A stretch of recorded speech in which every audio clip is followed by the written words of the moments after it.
Hello everyone, welcome to exam specific. My name is Ashok. Exam specific में आज हम UPSI Hindi के प्रीवियस ईयर क्वेश्चंस का सेट 3 डिस्कस करेंगे। तो चलिए शुरू करते हैं। सबसे पहले पार्ट 2 में जो गद्यांश पूछा गया था उसके बारे में देख लेते हैं थोड़ा। पार्ट 2 में जो गद्यांश पूछा गया था वो शिक्षा के बारे में था। तो प्रश्न नंबर 38 था, अपनी बात की प्रामाणिकता को सिद्ध करने के लिए लेखक क्या उदाहरण प्रस्तुत करता है। तो लेखक, इसका उत्तर आएगा बी, महाभारत में यक्ष और युधिष्ठिर के संवाद का उदाहरण प्रस्तुत करता है। 39 नंबर प्रश्न था, विदेश में कौन मनुष्य का साथी होता है। तो विदेशों में मनुष्य का साथी होता है विद्या। सी उत्तर आएगा। प्रस्तुत गद्यांश का उपयुक्त शीर्षक है शिक्षा का महत्व। सी इसका उत्तर होना था। अब हम आज के प्रश्नों को शुरू करते हैं। पहला प्रश्न है, हनुमान की पूंछ में लग न पाई आग, लंका सगरी जल गई, गए निशाचर भाग। इस उक्ति में कौन सा अलंकार है। तो इसमें जो अलंकार है वो है अतिशयोक्ति अलंकार। सी इसका उत्तर होगा। अगला प्रश्न, पंडित बनारसी दास द्वारा लिखित हिंदी की पहली आत्मकथा का क्या नाम है। ए आएगा अर्धकथा। थर्ड प्रश्न, चुनाव क्षेत्रों का पुनः डैश किया जाना चाहिए, दिए गए विकल्पों में से सही का चयन कर रिक्त स्थानों की पूर्ति कीजिए। तो चुनाव क्षेत्रों का पुनः परिसीमन किया जाएगा। डी आंसर आएगा इसका। अगला प्रश्न है, भारत रत्न विभूषित कवि कौन है। तो भारत रत्न ना तो सुभद्रा कुमारी चौहान को भी नहीं मिला, गुलजार जी को भी नहीं मिला, प्रदीप जी को भी नहीं मिला। इसका उत्तर आएगा डी, इनमें से कोई नहीं आएगा। डी इसका सही उत्तर होगा। अगला प्रश्न है, दिए गए विकल्पों में से किल्मिश किल्मिश का समानार्थी शब्द बताइए। किल्मिश का समानार्थी शब्द होता है पाप। बी उत्तर आएगा इसका। यदि आपने अभी तक वीडियो को लाइक नहीं किया है तो कृपया लाइक कर दीजिए, बाद में आप लोग भूल जाते हैं। अभी चैनल को सब्सक्राइब कर दीजिए और चैनल सब्सक्राइब करने के बाद ये बेल आइकन जरूर दबा दीजिएगा ताकि हमारी आगामी वीडियोस की नोटिफिकेशन आपको आसानी से मिल सके। अगला प्रश्न है, रेशमी टाई एकांकी का संग्रह रचयिता कौन है। तो रेशमी टाई एकांकी संग्रह के रचयिता हैं राजकुमार वर्मा। ए इसका उत्तर आएगा। अगला प्रश्न है, ताजमहल डैश का अद्भुत नमूना है, दिए गए विकल्पों में से सही का चयन कर रिक्त स्थान की पूर्ति करें। तो ताजमहल स्थापत्य कला का अद्भुत नमूना है। सी उत्तर आएगा इसका। अगला प्रश्न है, मेरे कुर्ता पैजामा में 3.5 मीटर कपड़ा लगेगा, वाक्य में विशेषण पहचानिए। तो मेरे कुर्ता पैजामा में 3.5 मीटर के बारे में बात की गई है, तो ये परिमाणवाचक विशेषण होगा।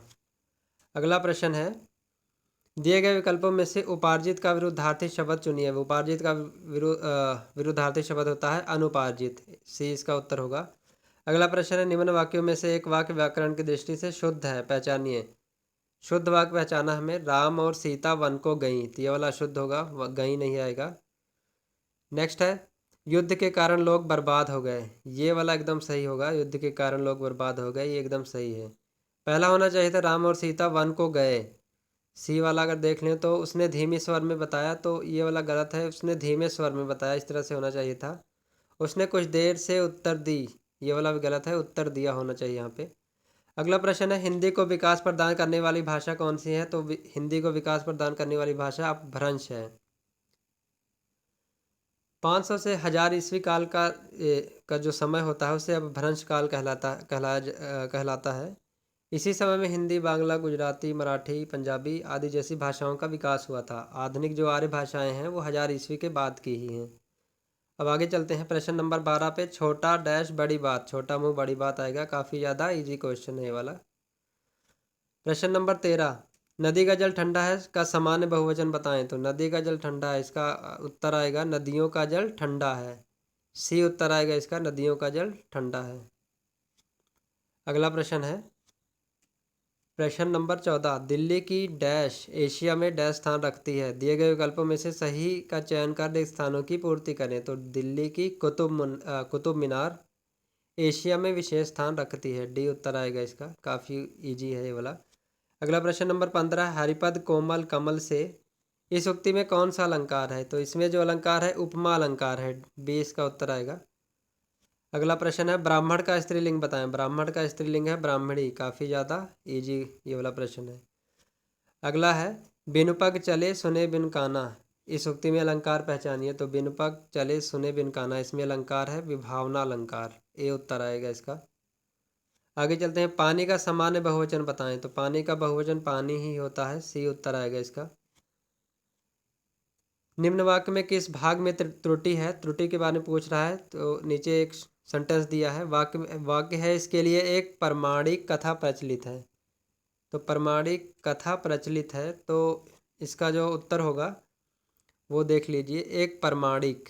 ये वाला गलत है इसमें, यहाँ पे देखिए एक प्रमाणिक, प्रमाणिक होगा परमाणा के नीचे छोटी इस तरह से आएगा प्रमाणिक, देखना एक प्रमाणिक।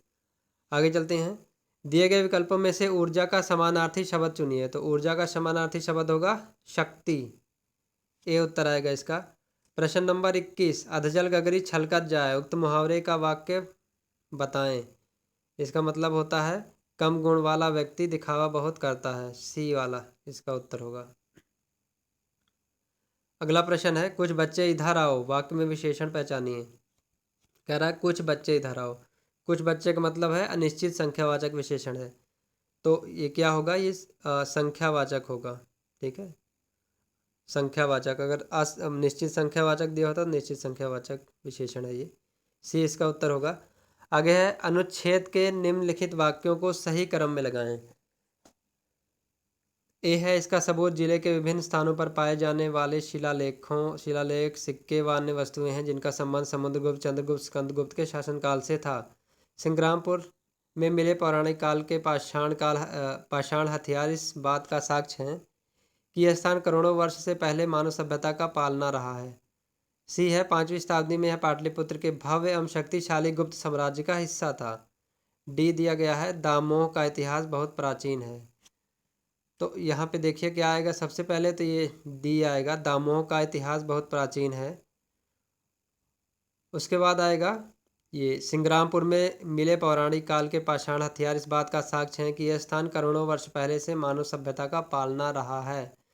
फिर आएगा, 5वीं शताब्दी में यह पाटलिपुत्र के भव्य एवं शक्तिशाली गुप्त साम्राज्य का हिस्सा था। फिर ए वाला आएगा, इसका सबूत जिले के विभिन्न स्थानों पर पाए जाने वाले शिलालेख, सिक्के व अन्य वस्तुएं हैं।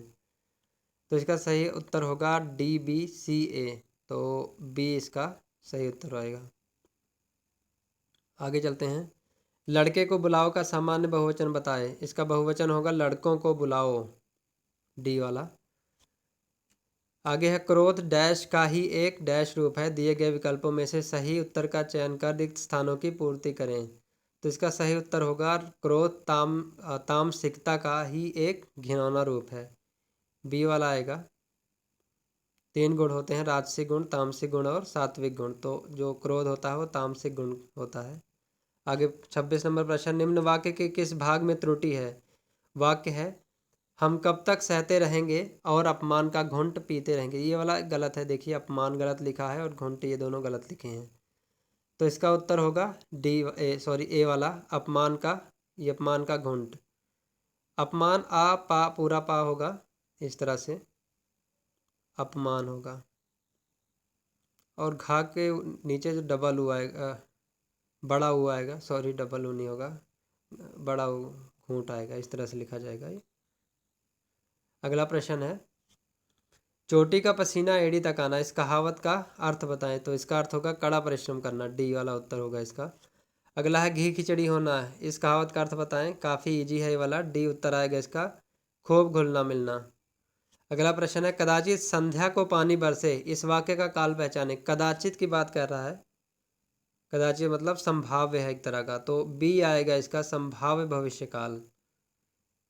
अगला प्रश्न नंबर 30, कमल का स्त्रीलिंग बताएं। काफ़ी ज़्यादा इजी क्वेश्चन है। कमल का स्त्रीलिंग होता है कमलिनी। अब यहाँ पे ए वाला देख लिए, कमलिनी, ना को छोटी ई है तो ये वाला नहीं आएगा, बड़ी वाला आएगा, कमलिनी होता है, ना कि कमलिन। सी होगा कमलिनी। अगला प्रश्न है, दिए गए विकल्पों में से ऐषणा का समानार्थिक शब्द बताएं। ऐषणा का समानार्थिक शब्द होता है अभिलाषा, ये उत्तर होगा। दिए गए विकल्पों में से कृपण, कृपण का विरुद्धार्थी शब्द चुनिए। कृपण का विरुद्धार्थी शब्द होता है उदार, सी वाला उत्तर होगा। आगे है, नहीं पराग नहीं मधुर, मधु नहीं विकास इह काल, अली कली ही सौ विंध्यो आगे कौन हवाल। इस उक्ति में अलंकार पहचानिए। अलंकार की बात कर रहा है, तो इसमें जो अलंकार है वो है अन्योक्ति अलंकार। अलंकार से अगर देखा जाए तो अलंकार से 4 या 5 तक भी प्रश्न आ जाते हैं, किसी के सेट में आ रहे हैं। तो अलंकार काफ़ी ज़्यादा इंपॉर्टेंट है, अलंकार को ज़रूर पढ़ के जाइएगा। अलंकार को अगर छोड़ के जाते हैं तो अगर अलंकार छोड़ देते हैं आप तो 4 से 5 प्रश्न छोड़ने का मतलब होता है कि 4 को 2.5 से गुणा कर लीजिए, मतलब काफ़ी ज़्यादा प्रश्न 8-10 नंबर आप छोड़ दे रहे हैं, तो अलंकार को जरूर पढ़ लीजिएगा। आगे चलते हैं प्रश्न नंबर 34। आधुनिक भारतीय आर्य भाषा का काल कब से कब तक का है? तो आधुनिक जो आर्य भाषाएं हैं वो 1000 ईस्वी से अब तक की हैं, तो डी वाला इसका उत्तर आएगा। 500 से 1000 के बीच में कई भाषाओं का विकास हुआ था, तो 1000 के बाद की जो भाषाएं हैं वो आधुनिक भारतीय आर्य भाषा कहलाती हैं। प्रश्न नंबर 35 पे आते हैं। सन 2014 के साहित्य अकादमी पुरस्कार विजेता उपन्यासकार रमेश चंद्र शाह के उपन्यास का क्या नाम है? तो इसका उत्तर होगा विनायक। ये थोड़ा मॉडरेट लेवल का क्वेश्चन कह सकते हैं। आगे प्रश्न है, सुरभित वातावरण बनाने का सही और सीधा तरीका यह है कि प्रसन्नता, संतोष, उत्साह, उल्लास की डैश बनाए रखने का पूर्ण डैश किया जाए।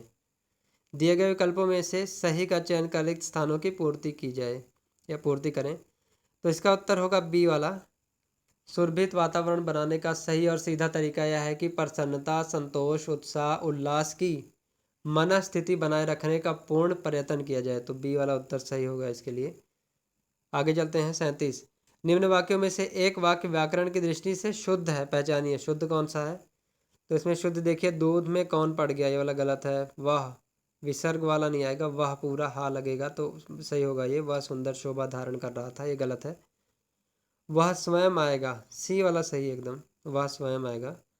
दूध वाले की बात करें तो इसमें दूध में क्या पड़ गया, ये वाला सही होना चाहिए था, इस तरह से सही होगा ये वाला। तो यहाँ जो विसर्ग है बी वाले की बात करें तो वह के बाद हा है, वह लिखना चाहिए था, इसलिए गलत है। वाक्य और वाक्य के भेदों पर प्रकाश डालिए, ये इस प्रकार से होना चाहिए था कि वाक्य और उसके भेदों पर प्रकाश डालिए। तो यहाँ पे जो एकदम शुद्ध वाक्य है वो सी वाला है, वह स्वयं आएगा, सी इसका उत्तर होगा। प्रश्न नंबर 38 आगे। अब प्रश्न नंबर 38, 39 और 40 ये एक गद्यांश है। इस गद्यांश को आप यहाँ वीडियो पॉज करके पढ़ लीजिए। पढ़ने के बाद इसका ये 3 प्रश्न हैं, इन 3 प्रश्नों का उत्तर आप नीचे कमेंट बॉक्स में टाइप कीजिएगा। इस गद्यांश का जो प्रश्न है इसके उत्तरों को हम अपनी आगे वाली जो पार्ट 4 वीडियो होगी उसमें डिस्कस करेंगे। तो अभी तक हमने 3 सेट लगा लिए हैं। इन 3 सेटों के बारे में थोड़ा विश्लेषण कर लेते हैं, आज देख लेते हैं किस प्रकार से क्वेश्चन आ रहे हैं। तो यहाँ पे अगर देखा जाए तो 20 क्वेश्चन काफ़ी ज़्यादा ईजी, लगभग 18 से 20 क्वेश्चन इस तरह से देखने को मिल रहे हैं जो काफ़ी ज़्यादा ईजी हैं। और 10 के आसपास प्रश्न हैं जो थोड़ा मॉडरेट लेवल के हैं, और 8 से 10 प्रश्न इस प्रकार से हैं जिसे थोड़ा हार्ड कह सकते हो। तो इस प्रकार से ये पूछा जा रहा है। और अलंकार की बात कर लें तो अलंकार से भी 4 से 5 प्रश्न पूछे जा रहे हैं, तो अलंकार तो बिल्कुल छोड़िएगा ही मत। अब इस वीडियो को मैं यहीं पे समाप्त करता हूँ। अंत में जाते जाते फिर से एक बार रिक्वेस्ट है, यदि आपने अभी तक वीडियो को लाइक नहीं किया तो कृपया लाइक कर दीजिए। चैनल को अभी तक सब्सक्राइब नहीं किया तो कृपया सब्सक्राइब कर दीजिए, और सब्सक्राइब करने के बाद ये बेल आइकन ज़रूर दबा दीजिएगा ताकि आगामी वीडियोस की नोटिफिकेशन आप तक आसानी से पहुंच सके। यदि आपने अभी तक हमारा टेलीग्राम चैनल ज्वाइन नहीं किया तो ज्वाइन कर लीजिए। जो भी यहाँ पे पढ़ाया जाता है उसका PDF प्लस अन्य जो स्टडी मटेरियल होगा आपको यहीं टेलीग्राम पे आसानी से मिल जाएगा। आप मुझसे ट्विटर, फेसबुक और इंस्टाग्राम से भी कनेक्ट कर सकते हैं। अब मैं इस वीडियो को यहीं पे समाप्त करता हूँ। अंत में जाते जाते बस इतना ही कहूँगा, कम पढ़ें पर अच्छा पढ़ें। This is Ashok signing off. Thank you.